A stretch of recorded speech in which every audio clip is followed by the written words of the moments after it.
Cot, eres el presidente de la Fundación Progreso y Libertad. ¿Cómo estás, Pablo? Tanto tiempo que no charlábamos. ¿Cómo estás? Me gusta saludarte en un espacio enorme y muy bien, la verdad que una linda tarde, pero bueno, preocupado por las cuestiones que siempre imagino que vas a saludar, por decirlo de alguna forma. Vos sabés que, Pablo, te estamos recepcionando con un poquito de dificultad. No sé si estás en algún A ver, ¿me edificio. escuchan ahí? A ver. Sí, estoy en casa, pero con un wifi todo óptimo, digamos, pero ¿me escuchan ahí? Ahí te A escucho, ver. ahí te escuchamos un poco más. Ahora te saluda Juanma Morales también. Bueno, Pablito, ¿cómo estás? ahí. Un gusto escucharte. Juanma, ¿cómo estás? Bueno, nuevamente saludo porque no me decían que no se escucha bien, gusto de hablar con ustedes nuevamente, así que bueno, todo muy bien. Bien. Pablo, hoy estábamos en la apertura del programa, hablábamos con Juan Manuel el tema de la inflación que estamos padeciendo ahora y que ya se está Sí. proyectando que llegue la de marzo al 7%. ¿Vos cómo Sí. ves todo este descalabro de economía? La verdad que la Argentina, con respecto a la inflación, es uno de los pocos países, diría que históricamente reincide nuevamente en algo que en realidad las inflaciones a nivel mundial son más que nada fenómenos del siglo XX.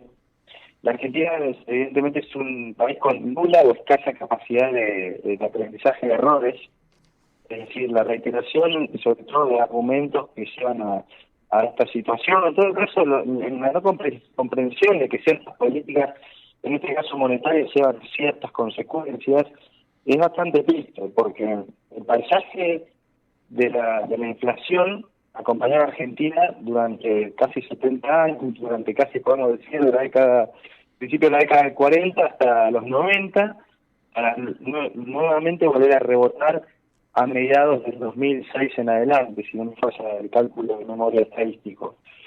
Y con lo cual todo ha ido en ascendente, es decir, ha ido para arriba. Y cuando uno escucha, yo soy, por ahí hemos charlado anteriormente, pero bueno, presentándome por ahí para los escuchas, uno es un poco, en mi caso, me gusta buscar argumentos de por qué se justifican ciertas cosas, ¿no? Hacer un poco de historia. Y claro, reciente. Entonces vos encontrás que por lo menos los que han llevado la voz cantante en cuanto a políticas públicas referidas a la moneda, Vallejos, en su momento Batakis, Marcó del Pon, todos ellos coinciden en esa idea de que la Argentina, por ejemplo, puede utilizar la moneda que quiera, en las cantidades que quiera, sin límites. O Marcó del Pon, yo recuerdo muy bien, porque en su momento escribí una columna hace muchos años, en el 2012, cuando reformó la Carta Orgánica del Banco Central, para explicarnos la Carta Orgánica es, digamos, como la hoja de ruta de lo que te dice qué puedes hacer y qué no podés hacer. Ujú. En política monetaria, Marcó del Pon alegremente sostenía que es fácil decir que la emisión para financiar el sector público es inflacionario, y locamente digo esto, por no utilizar otro término, la reforma de aquel momento es la misma que había, solamente utilizando otro término, no se pensaba el término pleno empleo, que era muy propio de los 40, no se era la misma que había presentado en su momento que trató la inflación en Argentina. Entonces decís, no sé de dónde, o sé, me imagino por qué, pero creer que vas a tener consecuencias diferentes haciendo lo mismo que te llevaba a una situación es extravagante. Ahora, para ir cerrar esta primera parte, preocupadísimo porque uno no espera nada de los que están ahora, ¿no? Obviamente un plan de gobierno implicaría credibilidad ante todo, con lo cual no la tienen. Pensemos en el número. ¿Cuánto es Ujú. el promedio? Ahí Juan me lo va a tener más claro que yo, es arriba del 100%. En cualquier otra circunstancias, perdón, hubiera sido un cambio de ministro. Ya a esta altura cambiar un ministro y presentar un plan no tiene demasiado fundamento y no provocaría ningún resultado. Es decir, otro gobierno tendrá que hacer. Pablito, te quiero consultar, porque vos sos docente, bueno, a nivel superior, universitario, pero también das clases en colegios secundarios, y Ujú. te debe tocar darle clases a una generación que ha convivido con la inflación desde que nació, prácticamente, ¿no? Sí, O por lo menos de que sí, tenga sí. uso de razón. Eh, ¿cómo, co- ¿cómo los chicos viven esta situación? Porque uno que es un poco más grande, bueno, como que puede comparar distintas épocas, tiene la idea de la magnitud de los problemas que estamos viviendo, pero ¿qué opinan los chicos? ¿Qué feedback tenés vos cuando tenés que explicar estas cuestiones y también desde el análisis histórico que vos siempre solés hacer?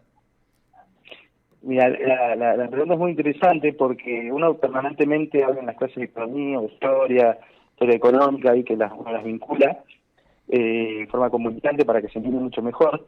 Y el panorama que ellos ven es bastante triste, porque aquellos que tienen posibilidades reales de ir a estudiar, lo están pensando, obviamente sobre su futuro porque les gusta, pero en dejar la Argentina. Y la gran mayoría lo hace pensando en instalarse en otra parte del mundo que a la larga les dé una capacidad de ahorro, ¿no? Ante todo, cuando vos, si tenés que definir una palabra, o en unas palabras, perdón, o en algo concreto, la nula capacidad de ahorro y de proyección de futuro hace que uno esté asistiendo a una generación que no solo busque conocer el mundo, sino porque le interese, sino porque realmente no ve en la Argentina posibilidades de nada. Y además, obviamente son chicos mucho más globales en su mente, y tienen una capacidad de parametrizar, es decir, de comparar y de ver lo que sucede muy muy fuerte, con lo cual para ellos el mensaje es clarito. Son chicos que tienen, por suerte, pero bueno, también es triste que tienen irse, no tienen el mito de los grandes líderes del fracaso, ¿no? Del tren fantasma, como tenía mi generación, y algunos más, ¿no? De esos superhéroes, entre comillas, que nos han llevado a la catástrofe en cantidades. Pero no quieren saber nada con perder un minuto de su tiempo, lamentablemente, digo, por Argentina, porque es recurso humano, capital humano, ¿qué hace? Y uno cuando les cuenta con la historia argentina de lo que pasaba antes y demás, se quedan bastante asombrados, ¿no? Y por lo menos, bueno, la recepción es buena sobre lo que alguna vez fue, pero el futuro de quedarse para ellos es algo que no, por el momento la posibilidad cierta de irse está muy clara, digamos, no le queda otra. Y bueno, y es como lo mismo, es triste, no es político, no le va a ver, esto va a mejorar depende de lo que tenga que ver, ¿no? Pero bueno, esa es la realidad con la que uno se enfrenta ahí. Claro, sí. Desalentadora porque además hay una cuestión que uno, más allá de que tenga alguna preferencia política por un espacio, por otro, por determinadas ideas, cuesta encontrar la persona o el grupo de personas que puede hacer mejorar esta situación, ¿no? Porque uno, lo que se ve en términos generales es una degradación de la política, y que claramente la política no está a la altura de las circunstancias. Ojo, tampoco está a la altura de la sociedad, porque elige los políticos que tenemos, pero no hay ningún grupo político o muy pocos políticos, referentes, dirigentes, que vos puedas decir, bueno, esta persona sabe para dónde ir, lo tiene recontra claro y me da esperanza, ¿no? Me parece que es difícil que encontrar eso en la gente, y esto obviamente motiva a los chicos, como vos estabas contando, deben tener más ganas de irse porque lo que ven es que estamos mal y que vamos a estar peor, ¿no? Que estamos mal, la bancamos y vamos a estar mejor. Ellos ven muy claro, no quieren tiempo, ¿no? En esto, ven... vuelvo un poquito a algo que me quedó de la pregunta del comentario inicial que me hacía Juanma, de que es una generación, perdón, que nunca conoció la inflación. Primero convivió con la inflación de un dígito y siempre en ascenso, nunca vio mejoras, ¿no en eso. Claro. Entonces ven el siempre panorama, todo para peor. el paisaje de ellos adelante es más lúgubre, más oscuro. La dirigencia, que por ejemplo Argentina, uno ve que en grandes líneas reduce sus propuestas a una mega distribución vía crear empleo o direcciones para las minorías que quise defender, presión tributaria, más subsidios, obviamente tarifas o promesas de tarifas a cierto costo. Lejos está de hablar como hablaba la generación de hace 100 años, en la obsesión por el comercio, la inversión, la educación y la comunicación para suprimir el espacio, es la roca, ¿no? Sí. De los ferrocarriles, que es el telégrafo como la supresión del espacio, para conectar las cabeceras productivas. Nada de eso no habla la dirigencia argentina, salvo márgenes muy, muy marginales. Y uno lo que ve es que acá nos metemos un poco con el sistema educativo. El sistema educativo durante años se ha dedicado a pervertir o a colocar todo lo que tenga que ver con globalización, comercio, inversión, innovación, productividad, con grandes palabras, digamos, despiadadas. Sí. Entonces, uno ve que la gente son cosas que le parecen extremadamente, por decirlo, extravagantes. Y la clase dirigencial, que prefiere hacerla fácil y que no ha sido la más meritocrática, lejos está de hacer lo que pasó en otros países, de comenzar a hacer cierta docencia de las cosas que deberían ser, como pasó en Europa, como pasó en la España, en la Europa post Segunda Guerra, como pasó en la Europa o en la España luego del procesamiento de Franco a finales de los 70, que se encontraba muy mal, como pasó en muchísimos países. Así que ese es un temita también bastante porque uno sabe que, bueno, está preparada la clase dirigente y vamos a ponernos, no sé, algunos y otros, la verdad que es muy difícil ser benévolo en esa cuestión. Sí. Pablo, vos recién estabas hablando de la clase de docencia que no hacen los políticos o lo mal que comunican los proyectos o los planes que tengan. Vos, con estos políticos que tenemos y los que por lo menos se vislumbra de acá a muchos años, ¿estamos a años luz de poder tener un pacto de la Moncloa? El pacto, más allá que la dirigencia argentina durante muchos años le gusta, por una cuestión afectiva, España, cercana y demás, habla mucho del pacto de la Moncloa. Hay un temito, me quedé pendiente sobre eso, de la docencia. Me acuerdo de una charla de que yo, no sé dónde la escuché, me acuerdo lo que dijo, pero no me puedo acordar el nombre, si lo leí lo vi en un video, que me quedó mucho en la cabeza. Rodolfo Terraño, que vio muchos, por ahí para los que no saben quién es, una persona muy lúcida del radicalismo, muy intelectual, muy leído, vivió muchos años como periodista y demás en Gran Bretaña. Y contaba durante los 70 que Gran Bretaña se encontraba estancada por las ideas socialistas que habían capturado el Estado desde que Churchill obviamente no fue reelegido gobierno por Segunda Guerra. Se encontraron como un país básicamente medio como la Argentina, sindicatos que tomaban la actividad, paralizaban el país. Y en un momento decía, tanto Hayek, Mises y demás, otros intelectuales que están alrededor del Partido Conservador, o cercanos, no lo eran como miembros, pero por ahí se los escuchaba. Durante muchos años, décadas, hacían docencia sobre lo que iba a pasar. Es decir, el rol del intelectual ligado a la política. Tal vez el político no lo hace directamente, pero el dejar entrar a las personas pensantes dentro de la clase dirigente en Argentina no está bien visto. Es como algo incómodo. Entonces, bueno, me quedó ese puntito. Volviendo a lo de la Moncloa, Argentina, en realidad, lo más probable es que se intente copiar en la etiqueta y no en el contenido lo que sucedió en su momento como el Pacto de la Moncloa.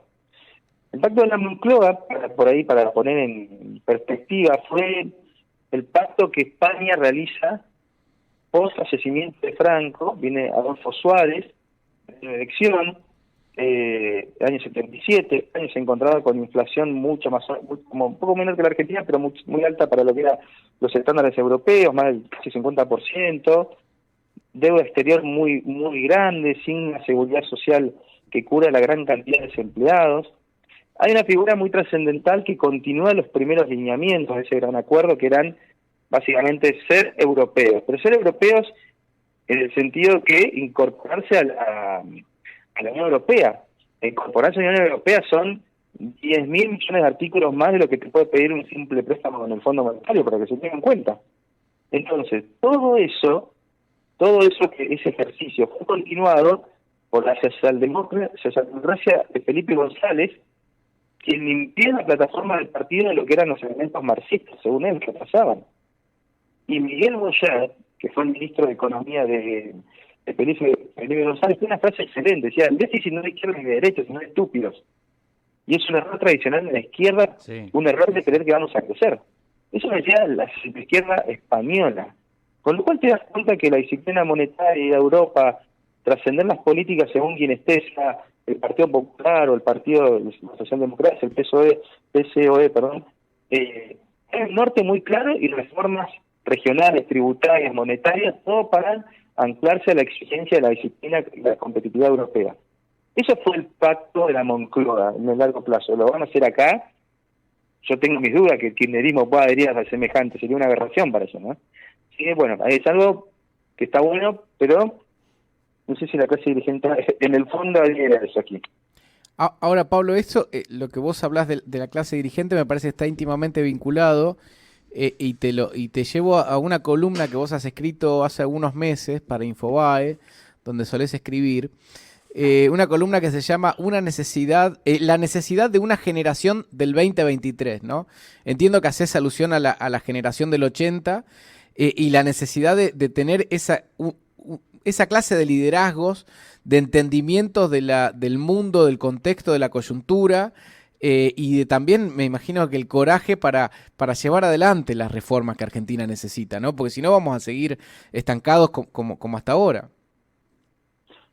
Sí, es una columna que yo hago referencia a la necesidad de que en el minuto, al segundo, que la nueva gestión asuma, tiene que tener muy claro qué hacer, la necesidad no solo el vínculo entre equipos técnicos y la clase dirigencial, el vínculo entre acuerdos, porque va a ser un gobierno de coalición.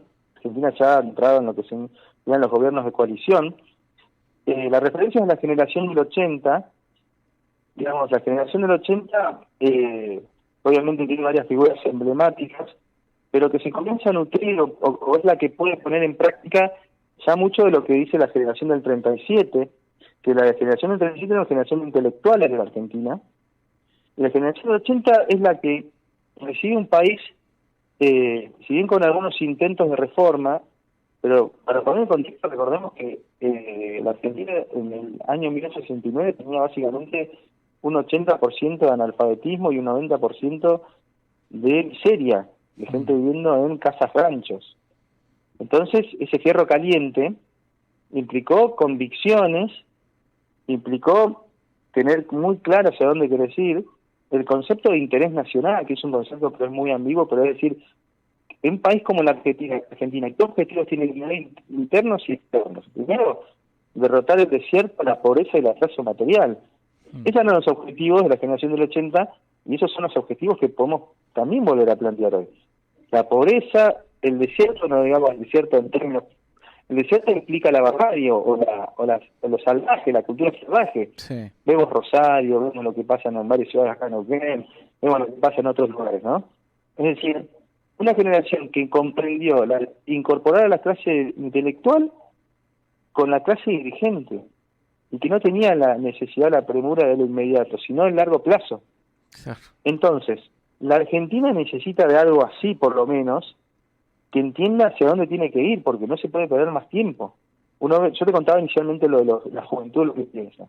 La juventud no quiere perder más tiempo, y como dice un viejo tango que escuchaba a mi padre, decía, la fama de que la vida se va y la fama es puro cuento, ¿no? Se te va la vida y esas cosas medias, esas luces se desaparecen rápido, a la gente se le va la vida.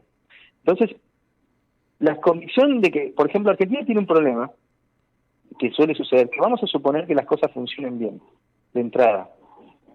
Sí. Y los entusiasmos iniciales, por presión política, ¿qué hacen? Empujan a llevar o a aflojar la disciplina fiscal, monetaria, el programa de reformas empieza a tener sus permitidos, ¿no? Y demás. Bueno, Argentina tiene que tener conciencia de que esto es un éxito de largo plazo y con los actores parlamentarios serios, no con los delirantes, ¿no? Porque no hay más tiempo para nada, para perder. Básicamente, la columna apunta a muchos ejemplos globales basados en el mundo de este tipo de necesidad de reforma. Claro.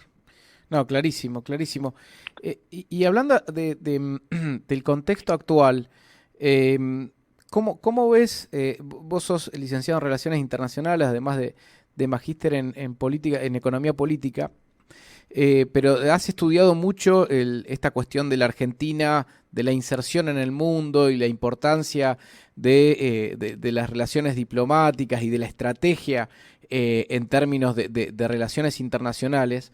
¿Cómo estás viendo la situación de la Argentina hoy? Entiendo que una reputación totalmente devastada, pero bueno, ¿cómo lo ves y cómo se debería mejorar este término que se habla mucho de la inserción argentina en el mundo, ¿no? Sí, el problema de la Argentina, el problema de la política exterior es un ancla, ante todo, es anclar el sistema de la política económica local al sistema de la política exterior. ¿Sí? las reformas monetarias, laborales, positivas, que te permitan ser competitivo y en primer lugar anclarte al mundo. Después hay lo que se podría decir la participación argentina, que es muy importante que la Argentina siempre tenga en cuenta de que en qué parte del mundo está y cuál es su rol, ¿no? Porque la historia argentina nos muestra que la política exterior muchas veces ha tenido objetivos que son básicamente quijotescos, que no tienen nada que ver con los intereses de lo que Argentina necesita del mundo. Es decir, te doy un ejemplo. La década del 60, ¿no? En la década del 60, gran parte de hay un documento que se firmó en la década del 70, que se llamaba La Habana de los Pueblos. Sí. La Habana de los Pueblos es básicamente muy rápido, un documento que firmaban contra la dictadura de Onganía, Lanús, Leninista, en la clase dirigencial de aquel tiempo. La firmaban todos, peronistas radicales, demócratas, socialistas auténticos, bueno, todos los que eran, ¿no? Menos por ahí algunos, pero todos. ¿Sabes en qué coincidían en ese documento? Y uno dice, otra vez lo mismo. Según este documento, Argentina en aquel tiempo debía llevar una política internacional independiente que termine con el colonialismo, combata el imperialismo, promueva la integración latinoamericana para enfrentar los grandes centros de decisión internacional. ¿A qué te suena eso? Y esto fue en los principios de los 60, perdón. Claro. ¿No te suena nuevamente al Grupo Puebla? Sí. A otra vez todos estos muchas Venezuela, retórica de aquel tipo. Sí, la patria grande. Sí, estos el otro, el foro de San Pablo. ¿No suena eso? Bueno, fíjate que la Argentina perdió mucho tiempo en esas cuestiones, durante décadas. Entonces, la Constitución tiene muy claro una política exterior. Es una política exterior abierta, de inserción en comercio, en vínculos con aquella área de influencia con la cual vos tenés tu margen de acción. No es, vos podés comerciar con el mundo, obviamente, pero en el momento de los mensajes políticos, tu lado del mundo es Occidente. Claro. ¿No? Digo, en estas cuestiones de dividir el mundo. Ahora, la iniciativa internacional argentina implica ser responsables en los foros, en las posiciones. Vemos que estas cuestiones de Venezuela, Nicaragua, Cuba, es totalmente un desastre. Vivo en su momento más puntual de este gobierno que a minutos de comenzar la guerra de la invasión rusa a Ucrania, el presidente Fernández le dice a Putin que Argentina es la puerta de entrada, el precio de Argentina como puerta de entrada rusa. Sí, ¿no? sí, totalmente. En el momento en el momento mismo, que es una gira que va para el lado de China, en su momento, se empieza a criticar al Fondo Monetario en vísperas de una revisión o un acuerdo, cuando gran parte del paquete de reforma o de votación tienen en el Fondo Monetario se presionan sobre todo Estados Unidos, Gran Bretaña, Japón y algunos Alemania y demás, y China tiene algo muy marginal ahí, ¿no? Entonces está la parte comercial que a nosotros nos interesa por el lado económico, pero la parte de leer muy bien el juego geopolítico global, ¿no? Y no cometer otra vez estas cuestiones de querer confrontar o gritar de atrás, como cuando esos chicos que gritan detrás de uno más grandote porque creen que también tiene esa fuerza, de tener delirios de grandeza, ¿no? Entonces, responsabilidad en su macroeconomía para insertarse en el nivel global, ampliar los tratados de comercio. Y a la vez, también seriedad en los gestos y en las alianzas políticas que se buscan. Y en los momentos donde el mundo empieza a mirar otra vez algunas cuestiones con cierto nerviosismo, no debe olvidar que su área de influencia, donde debe actuar, o donde se encuentra es Occidente, ¿no? Tener cuidado con esos coqueteos que exceden lo estrictamente comercial con ciertas partes del mundo, porque el mundo ha vuelto a ponerse un poco tenso. Pablo. Panorama. Sí. No, termina. No, básicamente ese es un panorama de lo que un país como Argentina tiene que tener en cuenta. Bien. Vos como licenciado, ¿no? en Relaciones Internacionales, ¿cómo ves ahora este nuevo papelón de Argentina y Ecuador? O mejor dicho, Argentina con Ecuador. Sí, es parte dentro. A ver, uno dice, ¿por qué hay tanta afinidad? Hoy hay en Ecuador un gobierno que no es afín al gobierno de Correa, que históricamente ha sido una parte de lo que es el eje bolivariano, ¿no? Recordemos el eje bolivariano, por ahí para mucha gente le queda viejo, pero inició este siglo, principio del 2000, controlar el posicionamiento del chavismo en ascenso con los barriles de petróleo, fortalecimiento de Cuba, la llegada de Evo Morales, la llegada del kirchnerismo, la llegada de Correa, todos los socialismos del siglo XXI y sus adherentes. Ujú. En esa alianza, ¿no? En un contexto global muy positivo para el comercio, pero lamentablemente con los líderes no indicados para aprovecharlo, se genera, por decirlo de una forma, una suerte de afinidad en lo que son negocios. Esto, digamos, no tengo las pruebas, pero tengo las certezas, en cierto tipo de connivencia paralela. Recordemos a Anthony Wilson, Sí, sí. cuestiones, ¿no? ¿Se acuerdan en su momento? Sí, Y sí. esto es un poco más, porque esta persona tiene ahí un escape acusado de corrupción y se va para el lado de Venezuela, y es parte básicamente de dónde ha posicionado a la Argentina, digamos, en el eje que se ha posicionado a la Argentina a la larga, lo que es una suerte de diplomacia paralela. La diplomacia es parte del derecho público que debería ser el más cuidado. Históricamente siempre fue, bajo la tutela del ICEN, el servicio exterior, uno de los más difíciles accesos. Pero con haber convertido en unidades militantes del socialismo global bolivariano donde está Argentina y demás, es la consecuencia de todo esto.